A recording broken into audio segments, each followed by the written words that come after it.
Cap 4 आज के lecture का आगाज करते हैं। लेक्चर नंबर 15 चैप्टर 4 चल रहा है हमारा, free consent and wide agreement. कल के लेक्चर में हमने फ्री कंसेंट का जो एलिमेंट डिस्कस किया था वो था मिस रिप्रेजेंटेशन। आगे चलने से पहले कल के लेक्चर में कोई क्वेश्चन पूछना चाहते हो तो पूछ लीजिए जी। अच्छा, वो डेफिनेशन में मैंने आपसे कहा था जो सेकंड और थर्ड पॉइंट है ना, वो आपने सिर्फ रटा लगा लेना। उसकी एग्जांपल मैंने आपको दे दी थी, लेकिन असल में आप थोड़ा सा जब सोचेंगे ना तो सेकंड और third point automatically first one में कवर हो जाता है। ठीक है, फर्स्ट वन में कवर हो जाता है। इसमें जो था a party innocently causes other party to make a mistake, यानी जैसे फर्ज कीजिए एक पार्टी अपनी उसकी चीज मेड इन चाइना है, लेकिन उस वो मेड इन जापान कह के दूसरे को बेच देते हैं और उसे खुद नहीं पता कि ये मेड इन जापान नहीं बल्कि मेड इन चाइना है। तो पार्टी ने इनोसेंटली, मतलब उसे नहीं पता था लेकिन इनोसेंटली उसने एक पुअर क्वालिटी की चीज, मेड इन चाइना वाली चीज मेड इन जापान कह के बेच दी। तो ये हमारी मिस रिप्रेजेंटेशन की एग्जांपल है। थर्ड वाली बुलेट में यही बात कर रहा है। ठीक है जी, और कोई क्वेश्चन जी? ऑर्डिनरी डिलीजेंस किसे कहेंगे? देखिए, ऑर्डिनरी डिलीजेंस ये बेसिकली लॉ का कोई एक कंसेप्ट तो है, लेकिन इसका मतलब यह है कि एक आम बंदा क्या करेगा। एक आम, जिसे कहना चाहिए एवरेज इंटेलिजेंस वाला बंदा, अमूमी जहानत वाला बंदा इस सिचुएशन में क्या करेगा, इसे कहते हैं ऑर्डिनरी डिलीजेंस। ये लाने कुछ जगहों पे एक स्टेप रखा हुआ है, एक टेस्ट रखा हुआ है, टेस्ट। जैसे एक जगह पे वो ये कहते हैं कि अगर आपको किसी की कोई गुम हुई चीज मिल जाए तो आप उसका क्या करेंगे, कैसा ध्यान रखेंगे। तो हम उसका ऐसा ही ध्यान रखेंगे, लॉ ने कहा, जैसे एक आम डिलीजेंस वाला आदमी अपनी चीज का ध्यान रखता है। तो ये एक टेस्ट है कि किसी हालात में एक ऑर्डिनरी डिलीजेंस वाला बंदा क्या करेगा। उसी तरह लॉ ने ये कहा कि अगर फर्ज कीजिए किसी बंदे ने आपको एक स्टेटमेंट दी और एक ऑर्डिनरी डिलीजेंस वाला बंदा उस स्टेटमेंट की एक्यूरेसी को चेक कर सकता है, ठीक है, लेकिन नहीं करता, तो फिर ये उसका कसूर है। फॉर एग्जाम्पल, मैं एक गाड़ी लेने के लिए गया, ठीक है, अब वो गाड़ी जो है वो बेचने वाले ने कहा कि सर ये गाड़ी बिल्कुल ठीक है, ये गाड़ी बिल्कुल ठीक है। अब एक आम ऑर्डिनरी डिलीजेंस वाला बंदा मुझे बताइए, गाड़ी खरीदने से पहले क्या कम से कम उसको स्टार्ट करके तो देखेगा ना, उसकी कोई टेस्ट ड्राइव लेके देखेगा। मैंने स्टार्ट नहीं किया, टेस्ट ड्राइव नहीं ली, खरीदने के बाद मुझे पता चला कि जी ये तो स्टार्ट ही नहीं होती। क्या ये मिस रिप्रेजेंटेशन या फ्रॉड में आएगी? क्या ये कॉन्ट्रैक्ट अब वाइडेबल है मेरे लिए? वाइडेबल नहीं। ठीक, क्यों वाइडेबल नहीं है? लॉ ने बताया कि ये इन सिचुएशन में ये वाइडेबल, क्योंकि मैंने एक ऐसा काम नहीं किया जो एक ऑर्डिनरी डिलीजेंस वाला बंदा कर सकता था। ऑर्डिनरी डिलीजेंस वाला बंदा इस चीज को आसानी से आइडेंटिफाई कर सकता था, ठीक है, लेकिन हाँ कोई ऐसा फॉल्ट हुआ जो उसके इंजन में, फॉर एग्जांपल, जब तक गाड़ी 1.5-2 घंटा चलती नहीं है लॉन्ग टूर पे, तब तक उसका फॉल्ट सामने नहीं आता। अब इस तरह का फॉल्ट एक ऑर्डिनरी डिलीजेंस वाला बंदा आइडेंटिफाई नहीं कर सकता, वो तो कोई एक्सपर्ट ही कर सकता है उसके इंजन की एग्जामिनेशन के बाद। तो अगर इस तरह का कोई मसला, वो मुझे पता नहीं चला गाड़ी खरीदते हुए, मैं बायर हूं, तो क्या बाद में जब पता चलेगा मुझे कॉन्ट्रैक्ट वाइडेबल है? हाँ ये है, क्योंकि ये ऐसा काम है जो एक ऑर्डिनरी डिलीजेंस वाला बंदा आइडेंटिफाई नहीं कर सकता। ठीक है, आपको फर्ज कीजिए बैंक के साथ आपका एक एग्रीमेंट हुआ, ठीक है, बैंक ने ज़बानी कलामी आपकी जो निगोशिएशन चल रही थी, फर्ज कीजिए वो चल रही थी कि आप कह रहे थे 10%, वो कह रहा था 12%, और फिर उन्होंने कहा सर अच्छा सर कुछ करेंगे। अब जब एग्रीमेंट हो रहा, रिटन एग्रीमेंट आपके सामने आया, उस पर 12% लिखा था, आपने पढ़े बगैर साइन कर दिया, क्या बाद में आप इस बेस पे कॉन्ट्रैक्ट को रिसिंड कर सकते हैं कि जी मैं तो ये समझ रहा था 10%? नहीं, क्योंकि एक ऑर्डिनरी डिलीजेंस वाला बंदा किसी भी डॉक्यूमेंट को पढ़े बगैर साइन नहीं करेगा, और ठीक है, इस बेस पे आप कॉन्ट्रैक्ट को रिसिंड नहीं कर सकते। ठीक है, तो ऑर्डिनरी डिलीजेंस से क्या मुराद है कि वो एक्शन जो एक आम इंसान कोई भी चीज को खरीदने से पहले या कोई भी एग्रीमेंट करने से पहले करेगा, जो भी एक्शन एक आम इंसान करेगा उसे हम कहते हैं ऑर्डिनरी डिलीजेंस। क्लियर हो गई ये बात जी? और कोई क्वेश्चन जी? मिस रिप्रेजेंटेशन की assumptions essentials में फिफ्थ पॉइंट कौन सा है? Must have acted. हाँ, ये तो उसने कुछ केस स्टडी में भी टेस्ट किया हुआ है कि अगर मिस रिप्रेजेंटेशन दी जाए ना किसी बंदे को, जरूरी है कि उस मिस रिप्रेजेंटेशन की बेस पे उसने एक्ट किया हो। ठीक है, उस मिस रिप्रेजेंटेशन की बेस पे एक्ट किया हो। फर्ज कीजिए मैंने एक फैक्ट्री बेचनी है और एक बंदे को मैं कहता हूं सर ये फैक्ट्री जो है ना, इसका एनुअल प्रॉफिट 50 लाख है। अब दूसरा बंदा जो है उसने फैक्ट्री खरीदी, लेकिन वो कह रहा है मैं फैक्ट्री इसलिए नहीं खरीद रहा कि इसका प्रॉफिट 50 लाख है, मुझे प्रॉफिट में कोई इतना मसला तो नहीं है, मैं तो इसलिए खरीद रहा हूं मेरे घर के करीब है। अब जो उसका बेसिस ऑफ डिसीजन है वो मेरी बाद में साबित होता है कि फैक्ट्री का प्रॉफिट जो 10 लाख है, क्या वो बंदा एग्रीमेंट को रिसेंड कर सकता है? नहीं, क्योंकि जो उसका बेसिस ऑफ डिसीजन था ना, वो मेरी मिस रिप्रेजेंटेशन, मेरी गलत बयानी नहीं थी, उसका बेसिस ऑफ डिसीजन कुछ और था। तो मिसरिप्रेजेंटेशन के तहत मिसरिप्रेजेंटेशन को साबित करने के लिए जरूरी है कि थर्ड पार्टी ने या जिसके साथ ट्रांजैक्शन किया उसने हमारी मिसरिप्रेजेंटेशन की बेस पे एक्शन लिया हो। अगर उसने एक्शन तो लिया कोई लेकिन किसी और बेस पे, तो फिर मिसरिप्रेजेंटेशन नहीं होगी।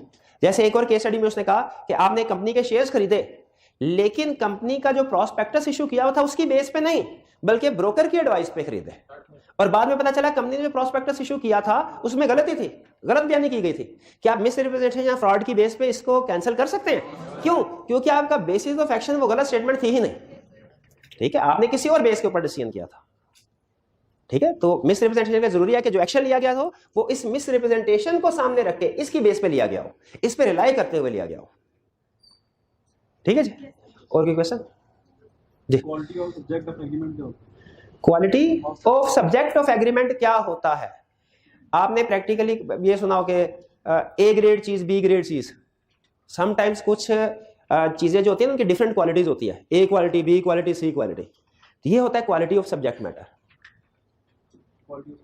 क्वालिटी सब्जेक्ट मैटर से मुराद हमेशा वो चीज होती है जिसकी सेल परचेज हो रही होती है। सब्जेक्ट मैटर से मुराद क्या है? हाँ, सब्जेक्ट ऑफ एग्रीमेंट का भी यही मतलब है कि जिस चीज की आप सेल परचेज कर रहे हैं, ठीक है। अगर उसकी क्वालिटी आप हाई क्वालिटी समझ रहे हैं और असल में पुअर क्वालिटी है, बाजू का ऐसा भी हो सकता है, उस सिचुएशन को डील कर रहा है जी। और कोई क्वेश्चन? नहीं, आज के लेक्चर की तरफ चलें। चलिए, अगर कल का लेक्चर आपको समझ आ गया तो आज का लेक्चर आपके लिए इजी होगा, लेकिन इसमें कुछ कंसेप्ट नहीं है और मैं एक प्रीवियस कंसेप्ट को भी इनडायरेक्टली रिवाइज करूंगा। कवर करने क्या जा रहे हैं, हमने चैप्टर 4 स्टार्ट किया। चैप्टर 4 हमारा रिलेट करता है फ्री कंसेंट और वाइड एग्रीमेंट से। इसके एक हिस्से में हम फ्री कंसेंट को डिस्कस कर रहे हैं और अगले पार्ट में हम डिस्कस करेंगे वाइड एग्रीमेंट की लिस्ट को और उसमें से कुछ एग्रीमेंट्स को डिटेल में स्टडी करेंगे। फ्री कंसेंट में हमने ये पढ़ा कि 5 केसेस ऐसे होते हैं जिनमें फ्री कंसेंट नहीं होती। वो क्या है? Coercion, undue influence, misrepresentation, fraud और mistake. Coercion, undue influence, misrepresentation हम पढ़ चुके। अच्छा, कोर्शन और अनड्यू इन्फ्लुएंस ये थोड़े मिलते जुलते हैं, तो हम नॉर्मली इनको इकट्ठा पढ़ते हैं, और इसी तरह मिसरिप्रेजेंटेशन, फ्रॉड ये मिलते जुलते हैं, ठीक है। और मिसरिप्रेजेंटेशन और फ्रॉड में बेसिक डिफरेंस क्या है कि जो पार्टी मिसरिप्रेजेंटेशन गलत स्टेटमेंट उसे वो समझे कि ठीक है जानबूझ के नहीं दी उसने, लेकिन फ्रॉड के केस में पार्टी जानबूझ के गलत स्टेटमेंट। तो आइए फ्रॉड के बारे में स्टडी करते हैं। रेफरेंस आपको दिए गए, आपकी असाइनमेंट भी है, क्वेश्चन को कुछ हम डिस्कस भी करेंगे, आपने रिटन प्रैक्टिस भी करनी है। राइस बुक का, आईकैप की बुक का रेफरेंस भी मौजूद है। अच्छा, स्ट्रक्चर इसका ऐसा ही है जैसा कि मिसरिप्रेजेंटेशन का था। मिसरिप्रेजेंटेशन के टॉपिक को भी हमने 3 हिस्सों में डिवाइड किया था, डेफिनेशन, एसेंशियल और किन सिचुएशन में ये वाइडेबल नहीं है, ठीक है, वाइडेबल नहीं रहता। तो इसी तरह फ्रॉड के टॉपिक को भी हमने 3 हिस्सों में डिवाइड किया, डेफिनेशन, एसेंशियल और इफेक्ट। इफेक्ट्स के मतलब कि इसका स्टेटस क्या और कभी ये वाइडेबल नहीं होगा। फ्रॉड की तरफ चलने से पहले एक कंसेप्ट आपके साथ डिस्कस करना चाहता हूं, साइलेंस वाला।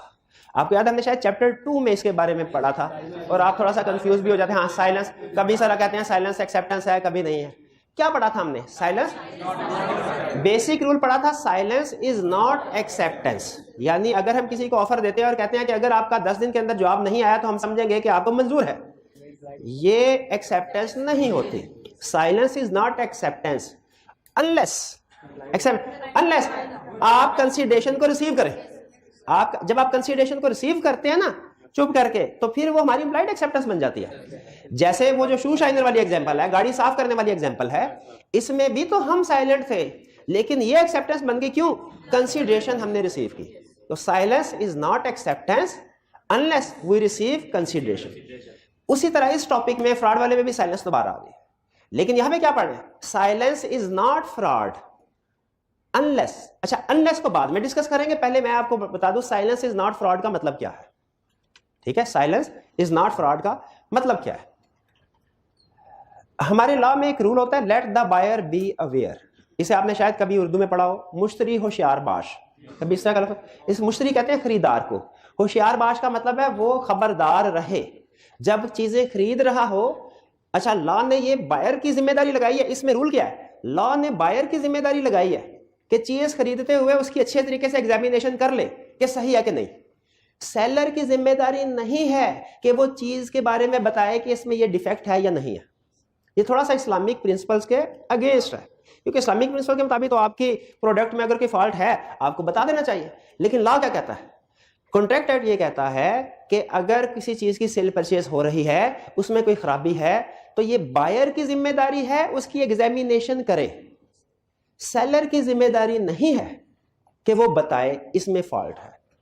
अगर सेलर कोई चीज बेच रहा है और उसे पता है कि इसमें डिफेक्ट है, उसे पता है इसमें, लेकिन वो नहीं बताता, क्या ये फ्रॉड है? ये फ्रॉड नहीं है, ये फ्रॉड, क्योंकि सेलर की जिम्मेदारी नहीं डिफेक्ट बताना, बायर की जिम्मेदारी है एग्जामिनेशन करना। मैं गाड़ी खरीदने के लिए गया, उसका इंजन खराब था, सेलर ने मुझे नहीं बताया इंजन खराब है, मैंने उसे खरीद लिया, हालांकि सेलर को पता था इसका इंजन खराब है। क्या ये फ्रॉड है? नहीं। साइलेंस इज नॉट फ्रॉड, ये ज़हन में रखिएगा। ये कंसेप्ट समझ आया आपको? बायर की जिम्मेदारी है एग्जामिनेशन करके चेक करे कि चीज ठीक है कि नहीं, सेलर की जिम्मेदारी नहीं डिफेक्ट्स को बताना। Silence is not fraud. अब सुने, unless it is active concealment, it is active concealment. इसके 3 एग्जांपल्स आपके साथ शेयर कर रहा हूं। एक्टिव कंसीलमेंट किसे कहते हैं? ठीक है, मैं फ्रूट्स सेब लेने के लिए गया, मैंने रेडी वाले से कहा सेब रेट तय हो गया, ठीक है। अब उसने सेब कुछ इस तरीके से रखे हुए हैं कि अच्छे अच्छे सेब ऊपर और खराब खराब सेब नीचे, और उसने सेब डालने शुरू कर दिए। मुझे नहीं बताया कि इसमें कुछ खराब सेब भी हैं, ठीक है, मुझे नहीं बताया, लेकिन मेरे सामने वो डाला और मैं उसको देख, और मैं अगर चाहूं तो खुद भी सेब पकड़ के डाल सकता। मैं सेब घर ले आया, बाद में पता चला उसमें से कुछ सेब तो खराब है। ये एक्टिव कंसीलमेंट नहीं है, उसने मेरे सामने सारे सेब डाले, ठीक है, और उसने छुपाने के लिए कोई खास कोशिश भी नहीं की, ठीक है, बस उसने थोड़ी तरतीब आगे पीछे की हुई है। दूसरा केस, कुछ सेब खराब थे, जहां जहां सेब खराब थे वहां पे उसने स्टिकर लगा दिया। ये एक्टिव कंसीलमेंट है, क्योंकि पहले वाले केस में एक ऑर्डिनरी डिलीजेंस का पर्सन बआसानी देख के जान सकता था कि इसमें कौन सा सेब ठीक है कौन सा खराब है, लेकिन जब उसने स्टिकर लगा दिया तो ये उसने एक्टिव कंसीलमेंट की। जब चीज को जानबूझ के उसका डिफेक्ट छुपाया जाए, इसे लॉ नाम देता है एक्टिव कंसीलमेंट का। एक्टिव, देखें, बताना, डिफेक्ट बताना लाजमी नहीं है, लेकिन अगर आप उसको एक्टिवली छुपाते हैं ये फ्रॉड हो जाएगा, ठीक है। साइलेंट रहना कुछ और है, फर्क समझ आ रहा है? साइलेंट रहना कुछ और है, कंसील करना कुछ और है, छुपाना कुछ और है। अगर साइलेंट रहा जाए लागत है वो फ्रॉड नहीं है, लेकिन अगर छुपाया जाए वो फ्रॉड है, ठीक है। फर्नीचर वाले ने फर्नीचर, लकड़ी टूटी हुई थी, क्रैक्स थे, उसने इस तरीके से कलर किया, पॉलिश की कि आम बंदे को नजर नहीं आ रहे। अब डिफेक्ट बेचते हुए उसने नहीं बताया कि इसको क्रैक हुआ है, ये फ्रॉड है कि नहीं? ये फ्रॉड, ये एक्टिव कंसीलमेंट है। लेकिन फर्ज कीजिए क्रैक आए हुए है, लेकिन उसने कोई पेंट शेड नहीं किया, वैसे ही रहने दिया, और फर्नीचर बेचते हुए नहीं बताया कि क्रैक, अब क्या फ्रॉड है? नहीं, क्योंकि बायर को चाहिए कि एक रीजनेबल एग्जामिनेशन करके खुद जाने कि इसमें डिफेक्ट है कि नहीं। तो ये बात समझ आ गई? Silence is not fraud unless active concealment. Clear? Law इसमें मजीद और एग्जांपल भी देता है। When it is active concealment, इसी की एग्जांपल ले लें या साथ में ऐड कर दें, when it is equivalent to speech. When it is equivalent to speech क्या है? अब जरा सुनिएगा, आज के लेक्चर में सबसे टेक्निकल कंसेप्ट यही है, बाकी इजी है। ये साइलेंस इज नॉट फ्रॉड, ये वाला और इसकी एक्सेप्शन। दूसरी एग्जांपल, अगर फर्ज कीजिए मैं कोई एसी बेच रहा हूं, वो खराब है, बायर आया, उसने मुझसे पूछा नहीं, मैंने उसे बताया नहीं, खराब एसी बेच दिया जानबूझ के, लीगली फ्रॉड है कि नहीं? लीगली फ्रॉड है कि नहीं? नहीं है fraud. Silence is not fraud. मुझे चीज के डिफेक्ट का पता है, नहीं बताया, साइलेंट रहा, साइलेंस इज नॉट फ्रॉड। अच्छा, अब जरा सुनेगा क्वेश्चन। बायर आया, कहने लगा सर इसमें कोई डिफेक्ट है तो बता दे, इसमें कोई डिफेक्ट है तो बता दे, और अगर नहीं बताया तो जाहिर है मैं ये समझूंगा कि इसमें कोई डिफेक्ट नहीं। अब मैं साइलेंट रहता हूं, अब मेरा साइलेंट रहना इक्विवेलेंट टू स्पीच है। क्या मेरा साइलेंट रहना असल में ये कह रहा हूं, मेरी साइलेंस असल में ये कह रही है कि कोई डिफेक्ट नहीं है, होता तो मैं बता देता। ये है इक्विवेलेंट टू स्पीच। ये बात समझ आई?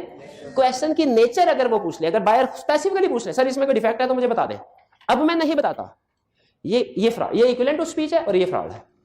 तो नॉर्मल रूल क्या है? Silence is not fraud except equivalent to active concealment, equivalent to speech, और फिर कहता है when it is fiduciary relationship. Fiduciary relationship कहते हैं उस रिलेशनशिप को जिसमें ट्रस्ट का लेवल आम रिलेशनशिप से ज्यादा होता है, हाई होता है। ठीक है, मोस्ट ट्रस्टेबल रिलेशनशिप जो होता है दुनिया में उसे कहते हैं फिड्यूशियरी रिलेशनशिप। जैसे वालदैन और औलाद के दरमियान में रिलेशनशिप। अब ये तो इमेजिन किया ही नहीं जा सकता कि वालदैन औलाद को धोखा देंगे। ठीक है, और इसी तरह ट्रस्टी और बेनिफिशियरी। ट्रस्टी भी आपको पता है एक तरह से वो वालिद को ही रिप्लेस किया होता है उसने, तो ट्रस्टी और बेनिफिशियरी का इसमें भी फिड्यूशियरी रिलेशनशिप है। तो जब फिड्यूशियरी रिलेशनशिप होता है तब याद रखें, चूंकि रिलेशनशिप है अटमोस्ट ट्रस्ट का, तो इसमें साइलेंट नहीं रहना। फिर इसमें अब हमारी जिम्मेदारी बन जाती है कि अगर फिड्यूशियरी रिलेशनशिप में कोई चीज सेल परचेज कर रहे हैं तो उस पर्सन को खुद बताएं। अब वो वाला रूल अप्लाई नहीं होगा, silence is not fraud. Fiduciary relationship में साइलेंस इज नॉट फ्रॉड का रूल अप्लाई। फिड्यूशियरी रिलेशनशिप में चीज बेचते हुए डिफेक्ट है, आप नहीं बताते, वो फ्रॉड है। क्लियर हो गया? तो मुझे बताइए चैप्टर 2 में हमने क्या रूल पढ़ा था? Silence is not acceptance unless consideration receive करते। यहां पे क्या रूल पढ़ा? Silence is not fraud unless active concealment equivalent to speech fiduciary relationship. ये याद रखेंगे। वापस आ जाए। जी जी जी जी आपने कहा था कि कल आपने एग्जांपल ली थी, ऐसी एग्जांपल थी जिसमें आपने कहा था कि अगर वो झूठ बोलेगा कि 5 करोड़ नहीं यानी 4 करोड़ कम हो गया, ये 5 करोड़ ही है, तो वो फिर यहाँ पे फ्रॉड बनता है। कल मैंने एक एग्जांपल दी थी शायद कि 5 करोड़ की फैक्ट्री और बाद में उसकी सेल कम हो गई थी। असल में जब पहले उसने हमसे स्टेटमेंट पूछ ली थी कल वाले केस में, तो बाद में चूंकि उसको हमसे पूछ चुका था, तो बाद में जब चेंज हुई तो हमें बताना जरूरी था। इसमें तो वो हमसे पूछता ही नहीं है, इसमें तो हमसे पूछता ही नहीं।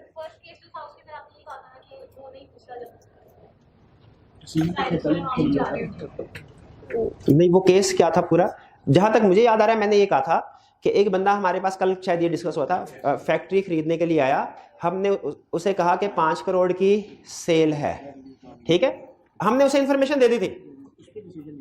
उसने उसके ऊपर डिसीजन लेते हुए बाद में हफ्ते बाद आके, महीने बाद आके उसने एग्रीमेंट, उस वक्त तक सेल कम होकर 4 करोड़ हो गई थी। तो अब हमारी ड्यूटी बन जाती है इस केस में, हाँ ब्रीच ऑफ, अगर हम नहीं बताएंगे ना, क्योंकि हम ऑलरेडी उसको एक स्टेटमेंट दे चुके हैं। अब वो स्टेटमेंट अगर तो फर्स्ट, अब इसी को चेंज करते हैं थोड़ा सा। एक पर्सन मेरे पास आया और सेल मेरी जो है वो जो अकाउंट्स में नजर आ रही है, अकाउंट्स में नजर आ रही है वो 5 करोड़ है, मुझे पता है कि ये तो 2 करोड़ आ गई अब, लेकिन उसने मेरे से करंट सेल के बारे में पूछा ही नहीं, मैंने बताया ही नहीं और बेच दे। क्या ये फ्रॉड है? ये फ्रॉड नहीं है, ये फ्रॉड नहीं। तो वो अगर इंफॉर्मेशन हमसे पूछ रहे उसमें डिसीजन करा, तो फिर एग्रीमेंट से पहले उसमें अगर कोई रिवीजन आती है हमने बतानी होती है। ठीक है, तो ये क्लियर हो गया? फिर से बताइए, क्योंकि अहम कंसेप्ट है इसलिए बार बार पूछ रहा हूं। पहले हमने क्या पढ़ा था? Silence is not acceptance unless you receive consideration. अब पढ़ा silence is not fraud unless active concealment equivalent to speech fiduciary relationship. अब टॉपिक की तरफ चलते हैं हम। Topic easy.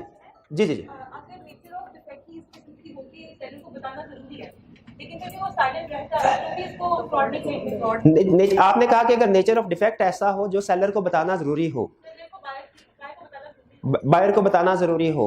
फॉर एग्जांपल, नहीं लाजमी, कोई भी किसी भी किस्म का डिफेक्ट हो, नहीं लाजमी, नहीं फ्रॉड, बिल्कुल लीगली फ्रॉड नहीं करे। मैं एसी है, वो चलता है तो ठंडी हवा ही नहीं, गर्म हवा देता है, ठंडी हवा का तो नामो निशान ही नहीं है। अब इससे बड़ा एसी में क्या फ्रॉड होगा? मैं ये चीज भी नहीं बताता और एसी बेच देता हूं, उसने पूछा नहीं, मैंने बताया नहीं, लॉ कहता है ये फ्रॉड नहीं है। बायर की जिम्मेदारी, let the buyer be aware का मतलब यही है, बायर की जिम्मेदारी है कि वो अच्छे तरीके से एग्जामिनेशन करें। जी जी नहीं ठीक है, कंसेप्ट ठीक है, एग्जांपल में कोई प्रॉब्लम नहीं। जी पूछिए। बाइक पे जंग लगा हुआ है और उसको पेंट करके बेच दिया, एक्सीडेंटल है, इस तरीके से कि वो नजर नहीं आ रहा, ये एक्टिव कंसीलमेंट ऑफ फैक्ट होगी, एक्टिव कंसीलमेंट ऑफ फैक्ट। हाँ जी, और कोई क्वेश्चन? जी जी। फिड्यूशियरी रिलेशनशिप की एग्जांपल्स, 2 एग्जांपल्स आपने ज़हन में रखनी है, एक पेरेंट्स एंड सन और दूसरा trustee and beneficiary. Fiduciary relationship इस सेंस में उसने एग्जांपल दी है कि जब पार्टीज जिनमें सेल परचेज हो रही है, इनमें फिड्यूशियरी रिलेशनशिप है ना, एक बाप है एक बेटा, तो इस सिचुएशन में बाप को चाहिए कि बेटे को सारे फैक्ट्स बताए, चाहे वो पूछे चाहे ना पूछे, क्योंकि बेटा जो है वो अटमोस्ट ट्रस्ट की बेस के ऊपर ट्रांजैक्शन कराएगा बेटा, क्योंकि फिड्यूशियरी रिलेशनशिप में नॉर्मली हम ड्यू डिलीजेंस भी नहीं करते, ऑर्डनरी डिलीजेंस भी नहीं करते, ठीक है, कि भाई ने कहा ये 5,000 पकड़ लो, बाद कोई बाहर का बंदा होता मैं शायद गिनता, ये ड्यू डिलिजेंस है गिनना 5,000 पूरे हैं कि नहीं। भाई ने कहा ये मैंने गिने 5,000 हैं पूरे रख लो, तो शायद मैं गिने बगैर जेब में इस तरह होता है समटाइम्स। तो जब फिड्यूशियरी रिलेशनशिप होता है पार्टीज में, तो वो नॉर्मली ऑर्डिनरी डिलीजेंस से भी एग्जामिनेशन नहीं करती। इसीलिए शायद लॉ ने कहा है कि फिड्यूशियरी रिलेशनशिप में पार्टीज की जिम्मेदारी है, दूसरी पार्टी ना भी पूछे ना, आप फिर भी बताएं कि ये डिफेक्ट है इसमें। नहीं, फिड्यूशियरी रिलेशनशिप में फ्रेंड नहीं, कोई करीबी दोस्त नहीं, किसी किस्म का दोस्त नहीं। टीचर स्टूडेंट मेरा ख्याल आना तो चाहिए, हाँ, क्योंकि मैं चाहे कंसेप्ट सही पढ़ा दूं गलत पढ़ा दूं, आप यही माने बैठे होते हैं सर ने सही पढ़ाया। जी जी मेहरबानी जी। और कोई क्वेश्चन? हाँ बिल्कुल, एसी वाली एग्जांपल में ना उसने पूछा ना हमने बताया, ये फ्रॉड नहीं है, बिल्कुल नहीं, मिसरिप्रेजेंटेशन भी नहीं है, मिसरिप्रेजेंटेशन भी नहीं है। एक मिनट हरे, क्या मैंने कोई रिप्रेजेंटेशन दी? जब रिप्रेजेंटेशन ही नहीं दी तो मिसरिप्रेजेंटेशन का सवाल ही पैदा नहीं होता। नहीं ब्रीच हाँ, ब्रीच ऑफ ड्यूटी के लिए बिल्कुल स्टेटमेंट देना लाज़िम। चलिए आगे चलते हैं हम फ्रॉड की तरफ। पहले डेफिनेशन, फ्रॉड क्या है? कहता है फ्रॉड है when a person gives a statement, कोई बंदा स्टेटमेंट देगा विच इज फॉल्स, जो फॉल्स है, and person knows it to be false, और पर्सन को पता है कि ये गलत है, ये फ्रॉड। क्योंकि कल वाले केस में फर्क क्या था?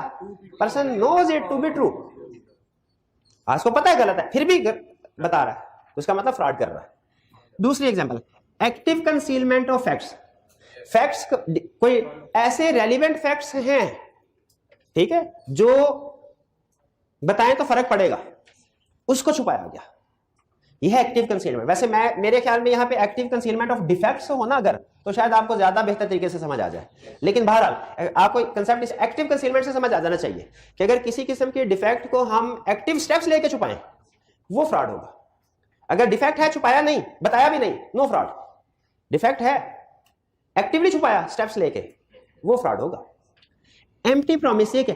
एम्प्टी प्रॉमिस का मतलब है किसी के साथ ट्रांजैक्शन करना, चीज खरीदना लेकिन पैसे देने का इरादा ना हो, चीज खरीदना लेकिन पैसे देने का इरादा ना हो। वो ये कैसे पता चलेगा अगले बंदे का पैसे देने का इरादा है कि नहीं? नहीं, कंसीडरेशन एग्री की है। फर्ज कीजिए, अच्छा एग्जांपल सुनिए, मैंने इनसे बाइक ली 20,000 में और चेक दिया 20,000 रुपए का, और मेरे अकाउंट में मुझे पता है 200 रुपया पड़ा है, ये क्या है? Empty promise. अब इससे पता चलता है ना मेरी इंटेंशन ही नहीं पैसे देने की, ये फ्रॉड है, ये है एम्प्टी प्रॉमिस, यानी इंटेंशन टू पेमेंट ना होना। हाँ जी। फिर any other act declared by law, इसके अलावा भी अगर किसी चीज को कह देगा कि ये फ्रॉड है तो हम कहेंगे फ्रॉड है, बिल्कुल ठीक है, मान लिया फ्रॉड है। कल मैंने आपको बताया था मिसरिप्रेजेंटेशन में 3 पॉइंट्स हैं, पहले वाला है, मैं बाकी 2 मैंने आपसे कहा था रटा लगाए होंगे।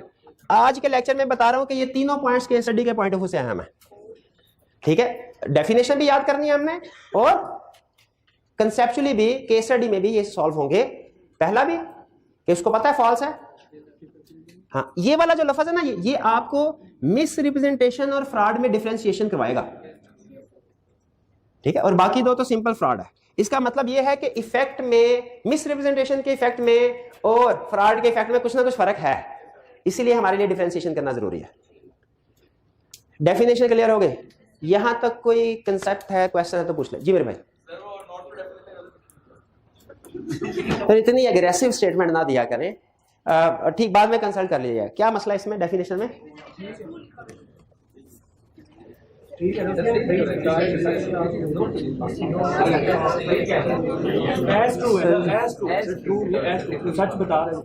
A person gives representation as true which he knows to be false. एक बंदा स्टेटमेंट को कह रहा है सच है, हालांकि उसे पता है कि झूठ है। इसका ये तर्जुमा है। नहीं, ये नहीं है। अच्छा, मेरा एक था तरह निकल गया था, दूसरा पढ़ने का सर डेफिनेशन गलत लिखी है यार, ऐसे ड्राई ना करें यार। प्रोफेशनली हमने, वैसे बता रहा हूँ, प्रोफेशनली हमने इसको कम्युनिकेट करना ऐसे कहते हैं, सर इसमें मुझे लग रहा है कि कोई टाइपिंग एरर है, ठीक है, हाँ, बढ़िया, ठीक है, चलें भाई, ये क्लियर समझ आ रही है ना इसके? Person gives representation as true, person representation दे रहा है कोई कि ये सच है, which he knows to be false, जो उसे पता है कि गलत है, ठीक है जी। एज इज वाज, जो आपने करना है कर लें, इसका मतलब ये है, वो कहना ये चाह रहा था, ठीक है, वो कहना यही जा रहा था, लिखा भी यही हुआ है। चल ठीक लिखा हुआ है, चले ठीक जी। वैसे अगर आपके जहन में कोई ऐसी सेंटेंस आए जो इसी मीनिंग को ज्यादा बेहतर तरीके से कम्युनिकेट कर सकता है तो आप मुझे रिकमेंड कर दीजिए क्लास के बाद, मैं उसे देख लूंगा, अगर मुझे अच्छा लगा तो मैं रिप्लेस कर दूंगा, कोई इशू नहीं जी। वो जो एग्रीमेंट होता है उसमें लिख देता है कि इसको रिफ्रेश करें, लेकिन ऑलरेडी हमें नहीं पता चला हम वो एग्रीमेंट सही से पढ़ते हैं, मालूम वो फ्रॉड है। अगर किसी बंदे के साथ हमने एग्रीमेंट किया, रिटन एग्रीमेंट, उसमें उसने लिख दिया कि इस मशीन में डिफेक्ट है, लेकिन हमें ज़बानी कलामी नहीं बताया और हमने भी नहीं पढ़ा, ऑर्डिनरी डिलीजेंस वाला रूल, ये फ्रॉड नहीं है, उसने बता दिया, ये मिस रिप्रेजेंटेशन भी नहीं है, उसने बता दिया। ठीक है, अब ये तो हमें पता चलना होना चाहिए ना।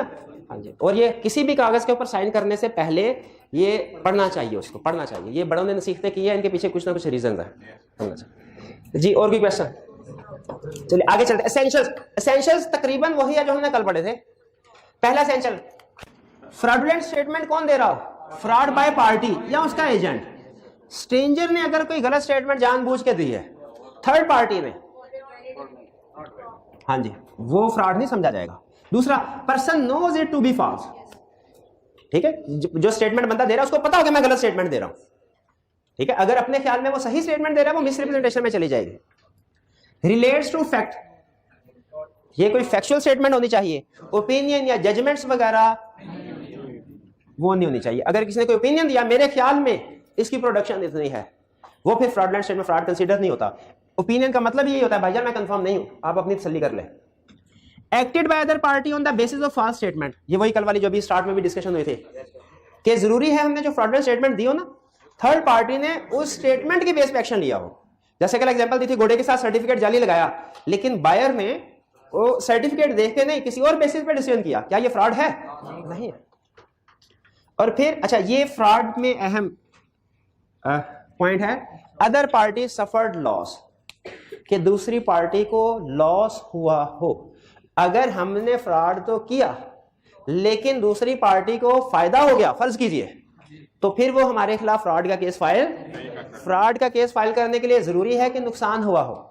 कंपनी ने प्रॉस्पेक्टस इशू किया, पिछले सालों की जानबूझ के प्रॉफिट को ओवरशेट किया जो कि गलत था, हमने उसके शेयर्स खरीद लिए, लेकिन खरीदने के बाद शेयर प्राइस बढ़ गई, क्या हम फ्रॉड का केस कर सकते हैं फाइल?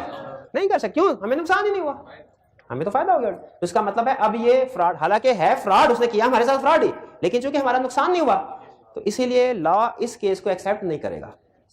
ये है एसेंशियल्स। क्लियर हो गए? कोई problem? Fifth point miss representation, नहीं, इसकी रीजन है क्योंकि बाद में मैंने इफेक्ट में डिफरेंशिएट करना है इसको, ये कि अगर हमें फर्ज कीजिए अगर हमें लॉस हुआ है तो उसका मतलब फ्रॉड है। तो अब दूसरी पार्टी मिस रिप्रेजेंटेशन में तो सिर्फ इतना होता था ना कि हम कॉन्ट्रैक्ट को रिसेंड कर देते थे। फ्रॉड में चूंकि नुकसान भी होता है और अगले बंदे ने जानबूझ के हमारे साथ फ्रॉड किया तो लॉ कहता है अगला बंदा नुकसान भी भरेगा हमारा। मिस रिप्रेजेंटेशन में नॉर्मली नुकसान, डैमेजेस पे नहीं होते, फ्रॉड के केस में होते हैं। इसलिए ये वाली जो फिफ्थ पॉइंट है ये मिस रिप्रेजेंटेशन में नहीं लिखना, आपने फ्रॉड वाले केस में लिखना। ठीक है जी। एसेंशियल, जहां तक कोई प्रॉब्लम जी? हाँ जी, बिल्कुल बिल्कुल बिल्कुल, मैं उसकी तरफ इफेक्ट्स की तरफ आ रहा हूं, इफेक्ट में उसको डिस्कस करता हूं मैं। यहां तक क्लियर? आगे चलते हैं। इफेक्ट, फ्रॉड, एक ट्रांजैक्शन की, उसमें एसेंशियल्स पूरे हो रहे थे, साबित हो गया फ्रॉड है, हम बायर हैं, हमारे पास क्या ऑप्शंस हैं? पहले ऑप्शन सुन लीजिए। पहली ऑप्शन, कॉन्ट्रैक्ट हमारे लिए एग्रीव्ड पार्टी के लिए वॉइडेबल है। वॉइडेबल का मतलब क्या है? रिसेंड की जा सकता है, हम उसको रिसेंड कर सकते हैं। रिसेंड करने का मतलब क्या है? कैंसल करना। रिसेंड करने का मतलब क्या है? कैंसल करना। ठीक है, अब ये छोटा सा बस वैसे ही मेरे ज़हन में आपके साथ बना रहा हूं। वॉइडेबल कॉन्ट्रैक्ट है, हमारे पास दो ऑप्शंस हैं, या तो उसको कंटिन्यू कर दें या उसको रिसेंड कर दें। ठीक है, जब रिसेंड करेंगे उसके बाद क्या होगा? एक रिस्टोरेशन ऑफ, शाबाश, restoration of benefit. Restoration of benefit का एक लीगल टर्म भी है, रेस्टिट्यूशन। ये कहीं पढ़ी है हमने? शाबाश, ठीक है। Restitution, RESTITUTIO, restitution, restitution, restoration of. लेकिन देखें, रिस्टोरेशन ऑफ बेनिफिट काफी नहीं है, समटाइम पार्टीज का नुकसान भी होता है। रिस्टोरेशन, हाँ, डैमेज।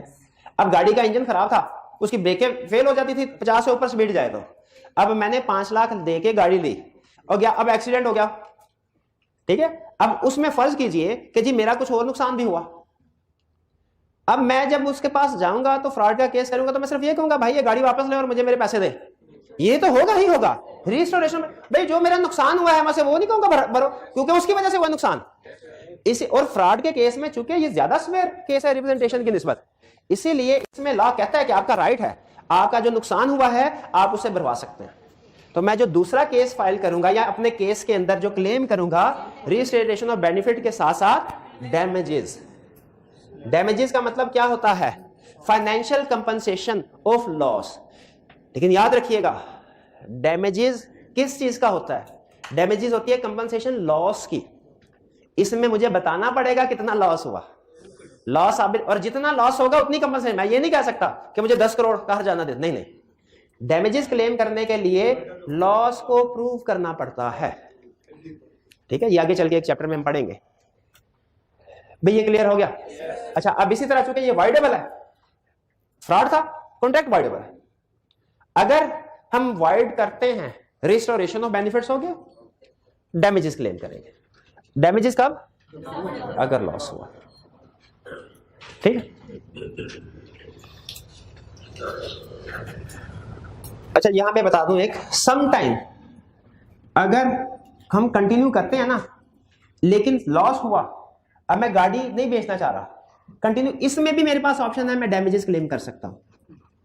इसमें भी ऑप्शन है मेरे पास डैमेजेस क्लेम कर सकता। ये अभी के टॉपिक के लिए रेलिवेंट नहीं है, लेकिन फ्यूचर के टॉपिक को जेहन में रख के बना, वो ज्यादा कम्प्लेक्स तो नहीं हो गया, ठीक है। कि अगर कॉन्ट्रैक्ट वाइडेबल है क्योंकि उसने फ्रॉड किया था मेरे साथ, मेरे पास ऑप्शन है चाहे मैं कंटिन्यू करूं चाहे खत्म कर दूं, ठीक है। अगर कंटिन्यू करता हूं तो मैं सकूंगा भाई मुझे नुकसान हुआ है तो डैमेजेस क्लेम दो, और अगर मैं कैंसिल कर देता हूं तो रिस्टोरेशन होगी प्लस जो नुकसान हुआ है वो भरना पड़ेगा उसे। जी जी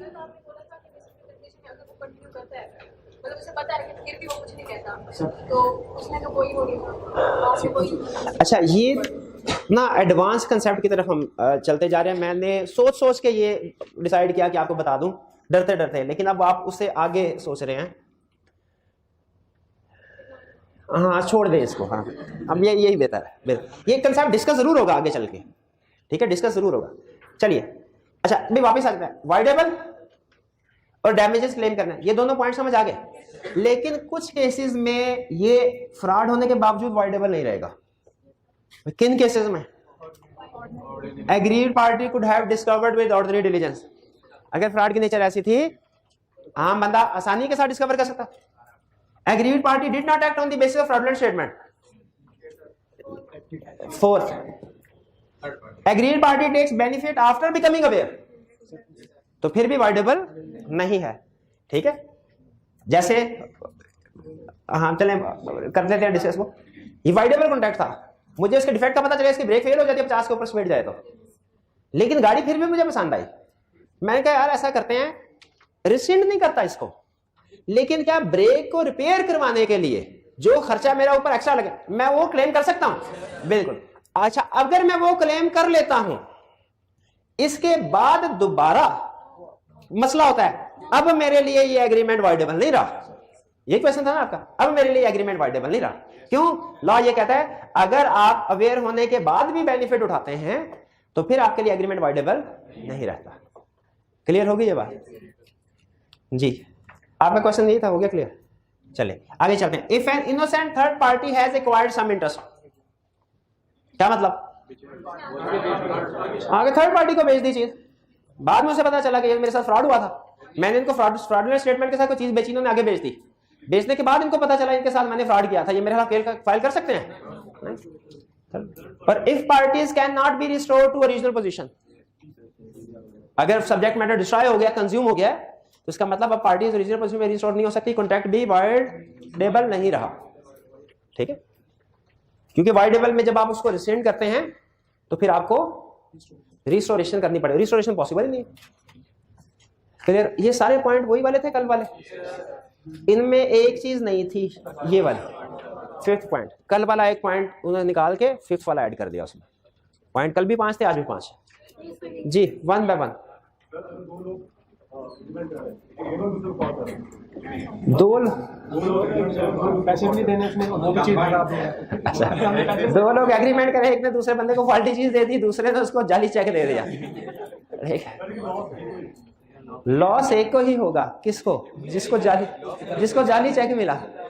तो वो जो उसकी चीज की जेन्युइन वैल्यू थी उसके मुताबिक केस फाइल कर सकता है। मैंने मेड इन जापान क्या किया, आपको मेड इन चाइना चीज भेज दी, आपने मुझे 0 बैंक बैलेंस के साथ 10 लाख का चेक दे दिया, ठीक है, मैं आपके खिलाफ केस फाइल कर सकता हूं, लेकिन किस रिकवर कर रहे, डैमेजेस में क्या क्लेम करूंगा मैं? वो चाइना की प्राइस, ठीक है, केस में। क्लियर हो गया? चलें आज के फिर पास्ट पेपर के क्वेश्चन की तरफ चलें और आई कैप के कुछ एग्जांपल की तरफ चलें। कोई क्वेश्चन कंसेप्ट में से कोई क्वेश्चन तो नहीं है? चलिए, अगर आप क्वेश्चन को आंसर कर देते हैं इसका मतलब है आपका आई कैप के लेवल की प्रिपरेशन कंसेप्ट आप समझ चुके हैं। जी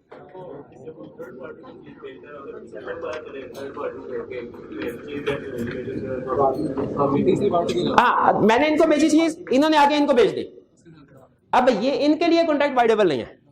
अब इनके लिए वाइडेबल हो सकता है, डिपेंड करता है इन्होंने क्या रिप्रेजेंटेशन दे के आगे दी।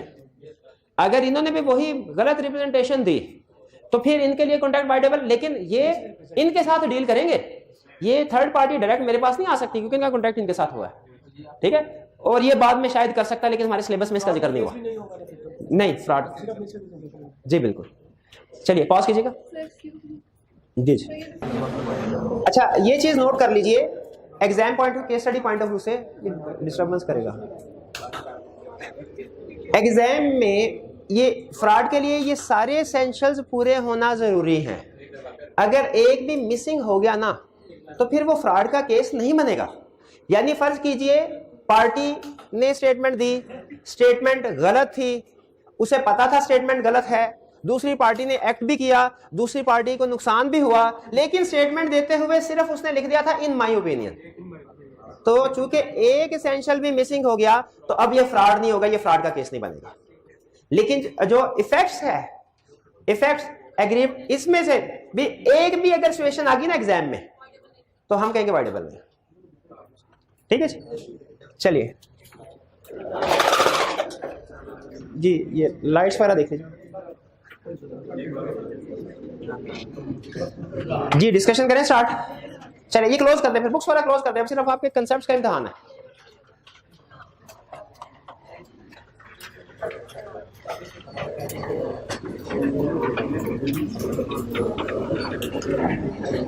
जी पहले रिप्रोडक्शन का question, under the provision of contract act 87 describe the term fraud. बताइए फ्रॉड में क्या क्या चीज?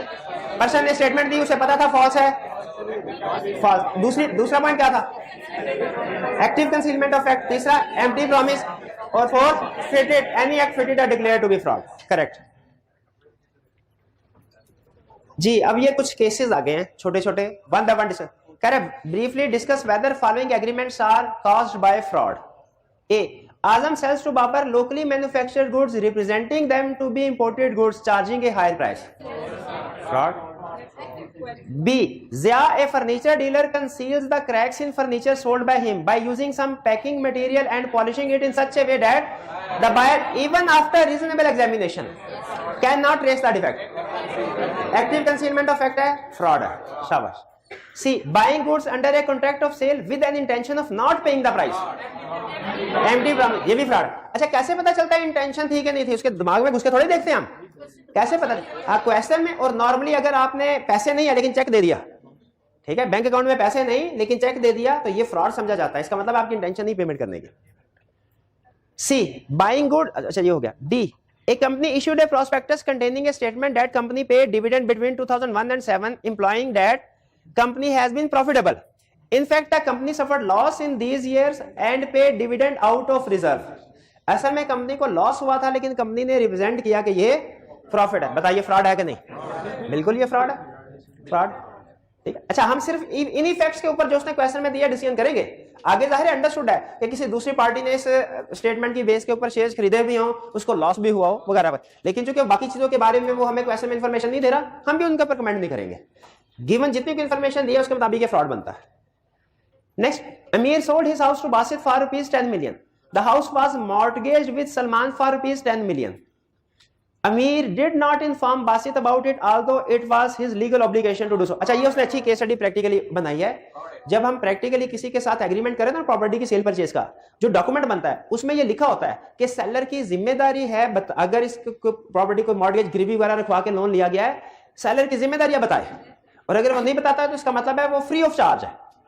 अच्छा, अब एग्रीमेंट हुआ, सेलर असल में वो मॉर्गेज करवाया हुआ था, लेकिन सेलर ने नहीं बताया मॉर्गेज करवाया हुआ है, और उसने कहा कि ये तो सर फ्री ऑफ चार्ज है, कोई किसी किस्म का मॉर्गेज नहीं है। अब बताइए फ्रॉड है कि नहीं? बिल्कुल फ्रॉड है। ठीक है, इक्विवेलेंट टू स्पीच, शाबाश। ठीक है, ये फ्रॉड है। इस केस में बायर के पास क्या ऑप्शन है?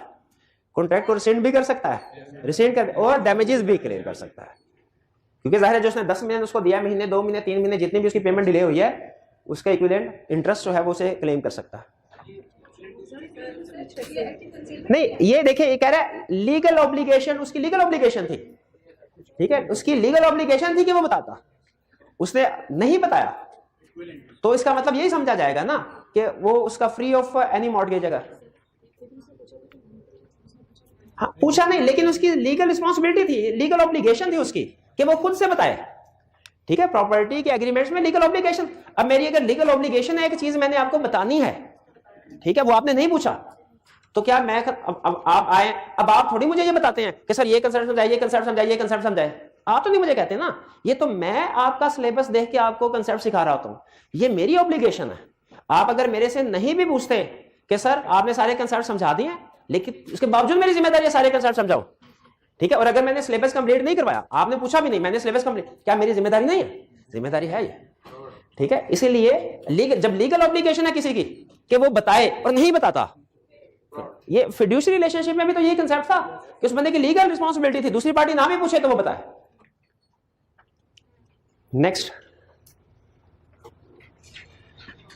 Kamran bought a car from Habib for ₹1.2 million. Habib made an unwarranted statement believing it to be true regarding model of car.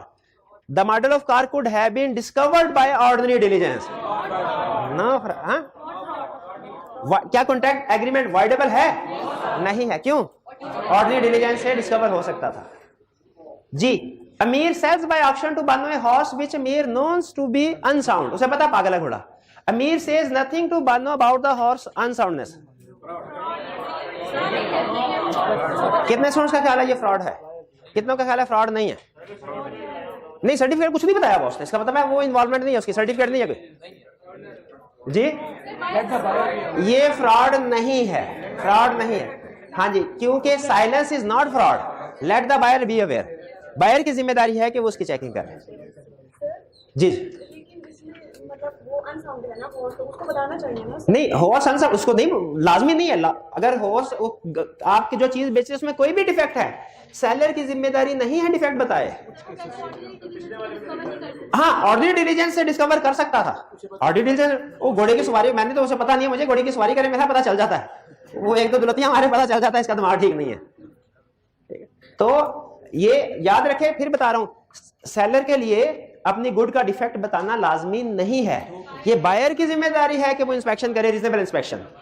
लेकिन इसके 3 एक्सेप्शन भी ध्यान में रखिएगा: active concealment, equivalent to speech और फिड्यूशियरी रिलेशनशिप। आगे चलते हैं। H Amir sells by auction to Bano a horse which Amir knows to be unsound. Amir says nothing to Bano about the horse unsoundness. तो ये तो वही, यहां तक तो फ्रॉड। अगर कह रहे Bano is Amir's daughter and has just come of age, इसमें फिड्यूशियरी रिलेशन, इसमें डिफेक्ट बताना लाजमी था और नहीं बताया तो ये फ्रॉड है। शाबाश। आई तो बानो के पास क्या ऑप्शंस हैं? एक कॉन्ट्रैक्ट वाइडेबल और दूसरा डैमेजेस भी क्लेम कर सकते हैं।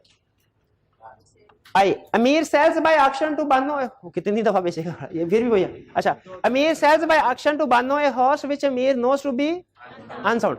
Bano says to Amir, if you do not deny it, I shall assume that the horse is sound. अमीर says nothing. ये है। अच्छा, इसमें देखिए रिलेशनशिप नहीं है दोनों पार्टीज का, फिर भी फ्रॉड है। क्यों? Equivalent to speech. शाबाश। उसने पूछा था, हाँ जी बिल्कुल, के बताओ। इसमें उसका साइलेंट रहना मतलब वो ये कह रहा है कि नहीं। जे Abid knows that his watch is made in Pakistan but tells Babar that it has been made in Japan. Babar buys the watch for a large sum. कितने स्टूडेंट का ख्याल है फ्रॉड है? कितनों का ख्याल है? नहीं है। आबिद ने कहा, आबिद को पता है कि गाड़ी मेड इन पाकिस्तान है और वो क्या बता रहा है कि मेड इन जापान है, तो ये झूठ स्टेटमेंट दे रहा है, ये फ्रॉड है। अगर सुन लें फर्क, अगर दूसरा कौन बंदा, अगर बाबर खुद से समझ रहा होता ना ये मेड इन जापान है और आबिद ना बताता, साइलेंट रहता, फिर फ्रॉड नहीं होता। यहां पे आबिद उसे बता रहा है, आबिद क्या टेल्स, हाँ झूठ बोल रहा, तो झूठ बोला तो वो फ्रॉड है। साइलेंट रहना और चीज है, झूठ बोलना और चीज है। हाँ, अगर टेल्स की जगह होता बट बाबर थिंक्स दैट, उसने एक दो केस स्टडी में यूज भी किया हुआ, thinks that it is made in Japan, फिर फ्रॉड नहीं होता। यानी अगर सेलर ने स्टेटमेंट दे दी ना और वो गलत है, फिर या तो मिस रिप्रेजेंटेशन का केस लगेगा या फ्रॉड का, कंफर्म है। लेकिन अगर सेलर ने स्टेटमेंट नहीं दी, बायर अब खुद से जो मर्जी अज्यूम करके कर ले, सेलर की जिम्मेदारी नहीं है। वो एक केस स्टडी ऐसी भी है, वो एक कबाड़िया था, उसकी दुकान पे कोई पुरानी चीजें रखी हुई थी, बंदा गुजरा, उसने कहा ये तो वो अकबर आजम के दरबार के पता नहीं क्या बुद्ध पड़ा हुआ है इधर उस जमाने का, तो ये तो बड़ा कीमती है, नादर नायाब चीज है, ये तो करोड़ों की है, कितने की देते हो? उसने कहा जी 10 लाख की ले लें। वो ले गया, बाद में पता चला वो तो जेन्युइन थी नहीं। लेकिन क्या ये एग्रीमेंट वैलिड है? क्या ये एग्रीमेंट? देखें, उस कबाड़िया ने कोई स्टेटमेंट नहीं दी, उस कबाड़िया ने कोई स्टेटमेंट नहीं दी, ठीक है। ये तो उसकी अपनी गलती है ना कि उसने उसको अज्यूम किया, खुद से अज्यूम किया कि ये ओवर वैल्यू चीज है, उसको खरीद के ले गया। अगर वो जो बेचने वाला था वो ये स्टेटमेंट दे रहा होता कि ये नादर नायाब चीज है, उस सूरत में फ्रॉड होता। तो सेलर जब वो बताए, कोई स्टेटमेंट दे, फिर मिस रिप्रेजेंटेशन या फ्रॉड का क्वेश्चन अराइज होगा, वो होगा, बनेगा। लेकिन अगर सेलर ने कुछ नहीं बताया, वो मिस रिप्रेजेंटेशन या फ्रॉड नहीं होगा, सिवाय एक्सेप्शन आपको पता है जिनमें साइलेंस फ्रॉड हो जाते हैं।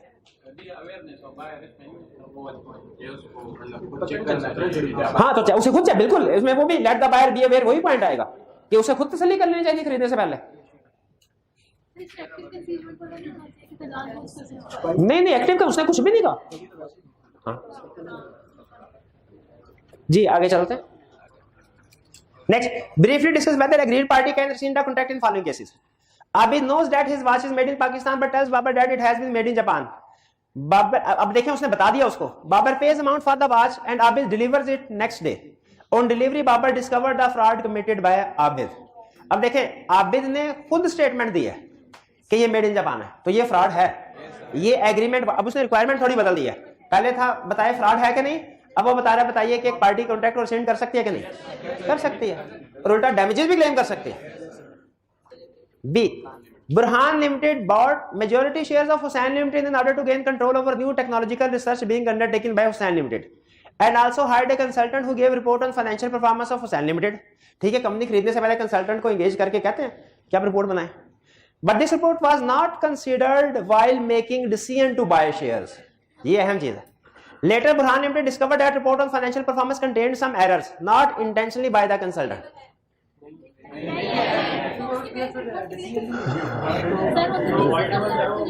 रिपोर्ट की बेस पे तो डिसीजन नहीं कर रहा ना, रिपोर्ट गलत है, क्या रिपोर्ट की बेस पे डिसीजन कर रहा है, तो इसका मतलब है ये वाइडेबल ना, मिस रिप्रेजेंटेशन का केस लगेगा ना फ्रॉड का, ये वाइडेबल है ही नहीं, ये वाइडेबल नहीं है। अगर वो रिपोर्ट की बेस पे डिसीजन कर रहा होता ना, फिर सवाल पैदा होता, वो क्या था वो पॉइंट, वो आपने जो पूछा था, must have acted on the basis of representation, must have acted on the basis, तो ये has not acted on the basis of wrong statement। नहीं है, किसी और वजह से नहीं कर रहे।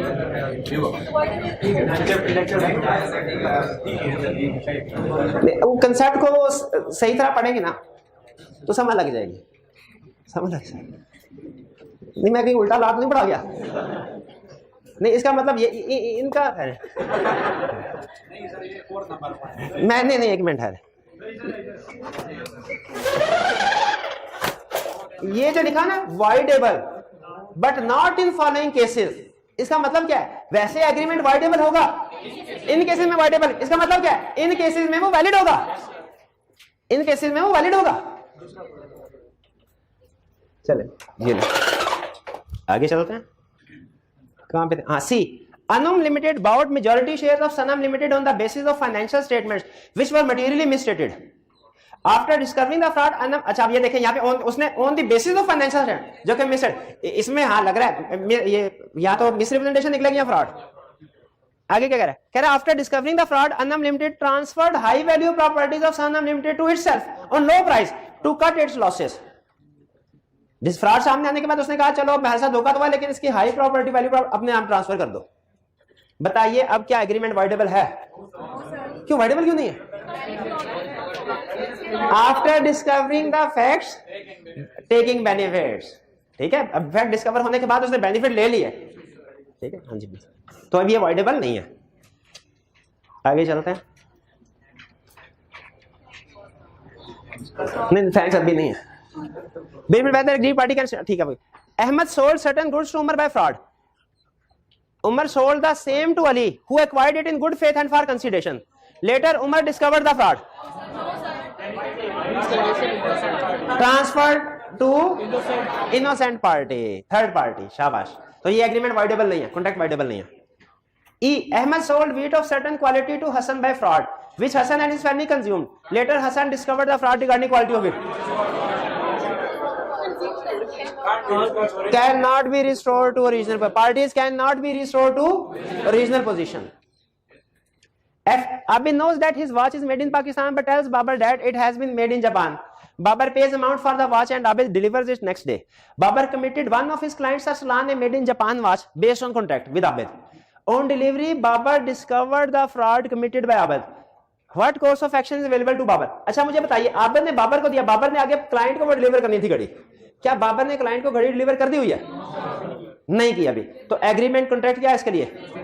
वाइडेबल, रिसेंड कर सकता है, voidable at the option of damage. अच्छा मुझे बताएं, इसने जो अगले कस्टमर के साथ एग्रीमेंट किया होगा, अब वो एग्रीमेंट टूट गया, अब उस एग्रीमेंट टूटने में इसको कोई नुकसान हुआ होगा? अच्छा वो नुकसान क्या हो सकता है, एडवांस में बता रहा हूं थोड़ा, हो सकता है वो नुकसान ये हो कि इसे कुछ हर्जाना अदा करना पड़ा हो उस क्लाइंट के साथ से कमिटमेंट किए थे, हो सकता है वो नुकसान ये हो कि इसे मार्केट से हाई प्राइस पे इक्विवेलेंट घड़ी खरीद के उसे डिलीवर करना पड़ी हो, ठीक है, तो कोई भी सूरत हो अगर इसे नुकसान हुआ है तो वो डैमेजेस भी क्लेम कर सकता है, ठीक है। ये केस स्टडी अच्छी एग्जांपल है आपको वाइडेबल और डैमेजेस दोनों का कंसर्न बिल्ड करने के लिए कि क्यों लॉ ने कहा फ्रॉड के केस में डैमेजेस भी होंगे। आगे चलते हैं, 5 रुपए का क्वेश्चन या बाय मुगल एंड, आज कोई नई चीज नहीं पढ़ी आपने, इन्हें थकने की जरूरत नहीं है, वो सारी कल वाली चीजें थी, 2 कंसेप्ट सिर्फ नहीं पढ़े हैं आपने। Mughal and Daud are trading in rice. Daud entered into a contract with Mughal for the purchase of 50 tons of rice. Daud had private information of change in price which would have affected Mughal's willingness to enter into the contract. ठीक है, दाऊद ने खरीदने थे rice, Dawood के पास private information थी कि शायद price बढ़ने वाली है, उसने कहा अभी सस्ते दामों खरीद लो, बाद में प्राइस बढ़ेगी बेचेंगे। When Mughal through his own resources came to know about the prices, he accused Daud of fraud and repudiated मतलब cancelled and repudiated the contract. जब उसे पता चला कि वाकई प्राइसेस बढ़ने वाली, उसने कहा ये तो बंदे ने मेरे साथ फ्रॉड के साथ एग्रीमेंट कर लिया। बताइए under the explain whether Mughal is justified in repudiating the contract. क्यों, क्या दाऊद को बता नहीं चलना चाहिए था कि यार प्राइसेस बढ़ने वाली है मैं इसलिए खरीद रहा हूं? नहीं, silence is not fraud, silence is not fraud, ठीक है। अभी तक हमने जितनी एग्जांपल्स पढ़ी उनमें बायर साइलेंट रहता था, नहीं उसमें सॉरी सेलर साइलेंट रहता था, इसमें बायर साइलेंट है, तो कंसेप्ट तो दोनों सूरतों में अप्लाई होगा कि अगर कोई भी पार्टी कॉन्ट्रैक्ट करते हुए साइलेंट रहती है, फैक्ट्स नहीं बताती, तो इससे कॉन्ट्रैक्ट की वैलिडिटी पे फर्क नहीं पड़ेगा जी। नहीं एक्शन एग्रीमेंट हो गया, चीजें कि अभी चाहे डिलीवर नहीं की, एग्रीमेंट हो गया ना, अब एग्रीमेंट को कैंसिल नहीं किया जा सकता, उसे चीजों को डिलीवर करना पड़ेगा, मुगल को चीजें डिलीवर करनी पड़ेगी दाऊद को, ठीक। Next, respond to following scenario under the provisions of contract act 1872. Sultan bought electronic appliances worth rupees. अच्छा आपको लग रहा है कि ये पता नहीं कितने अजाब में मैंने आपको डाला, अभी जो क्लास के 3 मिनट भी है ना किसी एक केस में, घर जाके आपके 10 मिनट बचाएंगे, अगर घर जाके खुद से आप केस को पढ़ रहे होंगे ना तो घूमते रहेंगे। हे तो यूं समझिए क्लास में अगर आपने 5 मिनट एक्स्ट्रा बैठ लिया ना, घर का आधा घंटा खुद एक्स्ट्रा बैठने से बच गए। एक इसका ये मतलब नहीं घर जाके ला ही नहीं पढ़ना कि 10 मिनट क्लास में पढ़ गया था, घर घंटा नहीं पढ़ना, नहीं ऐसे। Sultan bought electronic appliances worth rupees 700,000 from Zamir on 30 days credit. At the time of purchase, Sultan knew that he was in insolvent circumstances. उसे पता था, पैसा पूछा, उसके पास कोई नहीं है। Discuss the validity of contract, contract valid है। एम्प्टी फ्रॉम, शाबाश, इसी पे पहुंचाना चाह रहा था। Empty from is fraud, agreement voidable at the option of agreed party Zamir. ठीक है भाई, चलिए आज का लेक्चर यहाँ खत्म करते हैं। अल्लाह हाफिज।